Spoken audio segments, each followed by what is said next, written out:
तरकारीको लागि ल्याएको मासु चाहिँ मलाई चाहिँ यसरी परपरी भुटेर भुजासँग खान मन लागेको के साथीहरू। अनि बुढोलाई चाहिँ फेरि पोलेर अनि फेरि मासु ल्याएर छतमा आगो बलिरहेको थियो। अनि आज चाहिँ आगोमा पकाउने चाहिँ कुरा भयो। मासु त अघि नै पोलेर भुटेर खाएर सकियो, फेरि पसल लिन पठाएँ। यो चुलोकै साथीहरू किनेर ल्याएको। अनि चुलो राख्ने स्ट्यान्ड चाहिँ मेरो बुढाले घरमै बनाइदिनु भएको है। हेर्नु न दाउरा पनि राख्न मिल्छ, कस्तो सजिलो छ। पकाउने मान्छेको चाहिँ ढाड नदुखोस् भनेर के। पोलेर मासु खाएर चित्तै बुझेन अरे। अनि अलिकति निकालेर राखिदेऊ है भन्नुभएको थियो। फेरि निकालेर राखिदिएको थिएँ। अनि पोल्दैछु मैले चाहिँ मासु फेरि। आज पहिलो पटक चुलोमा पकाएको हो। चुलोमा खाना नपकाएको नि मैले 10-12 वर्ष भइसकेको थियो क्या साथीहरू। अनि मलाई धुवाले चाहिँ लास्टै दुःख दिएको थियो। राति पनि भर होला, पानी पनि पर्ला जस्तो भएको थियो, हावा पनि मजाले चलेको थियो। अनि मासु पनि पाक्दैछ है। मैले मसलाहरू हालेको चाहिँ देखाइन।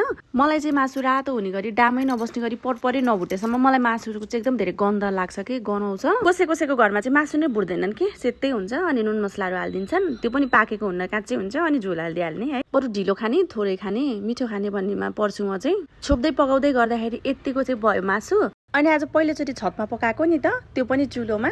आम्मै रमाइलो पनि भयो। अनि हावाले चाहिँ आगो उडाइ गरेर अलिकति धुवा चाहिँ आँखामा आइ पनि गरेको थियो। बहिनीले चाहिँ तल आमाको लागि भेज तरकारी बनाउँदैछ। अनि म चाहिँ माथि परपरी मासु भुट्दैछु। यो चाहिँ हाम्रो लागि हो कि। पिसेर राखेको मसला चाहिँ मजाले पाकिसकेछ। अनि टमाटर हालेँ। अब यसलाई चाहिँ चलाउँछु। अनि अब थोरै रस त हाल्नु पर्यो नि त, धेरैजना छौँ खाना खाने। अनि टमाटर यतिको भइसकेपछि चाहिँ मैले पानी हालिदिएँ। अनि छोपेर पकाउन राखिदिएँ। त्यत्तिकैमा यता पोल्न राखेको मासु पनि पाक्यो। अनि मैले चाहिँ यो सरलाई र बुढोलाई पनि खाना दिएँ। म पनि एक पिस चाखेँ। मलाई चाहिँ पोलेको मासु खासै धेरै नै मन पर्दैन कि, हल्का आगो गनाए जस्तो लाग्छ। मलाई मनपर्ने भनेको चाहिँ अघि नै त्यो भुजासँग खाएको देख्नु भयो नि, त्यसरी नै बनाएर खाएको मनपर्छ, परपरी भुटेको। अनि पानी नहाली पकाएको के। अब यता हाम्रो झोल पनि पाकेछ। अनि एउटा अनौठो कुरा, त्यो बत्ती बलेको ठाउँ चाहिँ यहाँबाट 150 मिटर जति मात्र टाढा छ। त्यहाँ चाहिँ एकदम ठुलो दर्केर पानी आएको छ। अनि यता चाहिँ नआएको के। त्यहाँ त अघिदेखि पानी आएको छ, यता आएन, यता आउन सक्छ भनेर हामी चाहिँ अलिकति भित्र सर्यौँ खाना खानको लागि चाहिँ।